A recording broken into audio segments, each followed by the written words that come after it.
5 August পরবর্তী বাংলাদেশের প্রেক্ষাপট, যেখানে মহামান্য রাষ্ট্রপতিকে অপসারণের চক্রান্তের নীলনকশা ছিল প্রথম থেকেই। সম্পূর্ণ অসাংবিধানিকভাবে সব চক্রান্তের অংশ হিসেবে মব করা হয় বঙ্গভবনের চারপাশে। সবকিছুতেই মনে হচ্ছিল একটি নিখুঁত চক্রান্ত।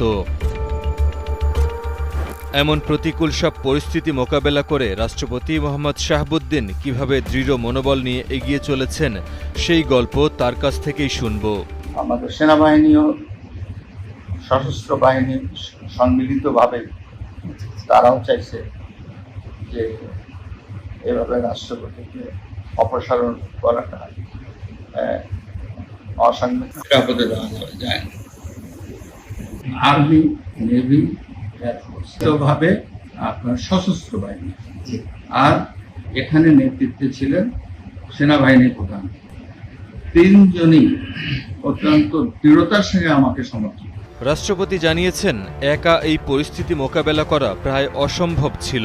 সেই কঠিন মুহূর্তে সেনা, নৌ ও বিমান বাহিনী প্রধান তাকে আশ্বাস ও সমর্থন দিয়েছেন। রাষ্ট্রের সশস্ত্র বাহিনীর প্রধান মহামান্য রাষ্ট্রপতি, তাই 3 বাহিনী প্রধান কখনোই চাননি সশস্ত্র বাহিনীর প্রধান ব্যর্থ হোক। তাদের এই দৃঢ় বার্তা মোহাম্মদ শাহাবুদ্দিনকে মানসিক শক্তি জুগিয়েছে। জীবনের সব মহামান্য, আপনি হচ্ছেন সশস্ত্র বাহিনী প্রধান।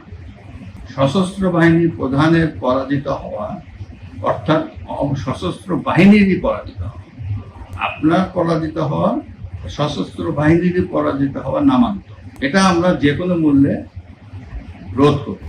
সবচেয়ে অবাক হওয়ার বিষয়, অন্তর্বর্তী সরকারের ভেতর থেকেও রাষ্ট্রপতিকে অপসারণের চেষ্টা করা হয়েছিল, কিন্তু 3 বাহিনী প্রধান রাষ্ট্রপতির পাশে দাঁড়িয়ে চক্রান্ত রোধ করেন। তারা উচ্চপদস্থ কর্মকর্তাদের জানিয়ে দেন, কোনো অসাংবিধানিক কর্মকাণ্ড হবে না। বঙ্গভবনে মব তৈরি হলেও বাহিনী দায়িত্বশীল অবস্থান রক্ষা করে। এমন পরিস্থিতিতে রাজনৈতিক সমর্থনও গুরুত্বপূর্ণ ভূমিকা নিয়েছিল। দেশের অন্যতম বৃহৎ রাজনৈতিক দল বিএনপি এবং তাদের জোট রাষ্ট্রপতিকে অসাংবিধানিকভাবে অপসারণের পক্ষে ছিল না এবং সাংবিধানিক ধারাবাহিকতা বজায় রাখার পক্ষে ছিল। এই সমর্থন রাষ্ট্রপতির মনোবলকে আরও দৃঢ় করেছে। বিভিন্ন সময় আমার কাছে আসছেন, আমাকে মনোবল জুগিয়েছেন।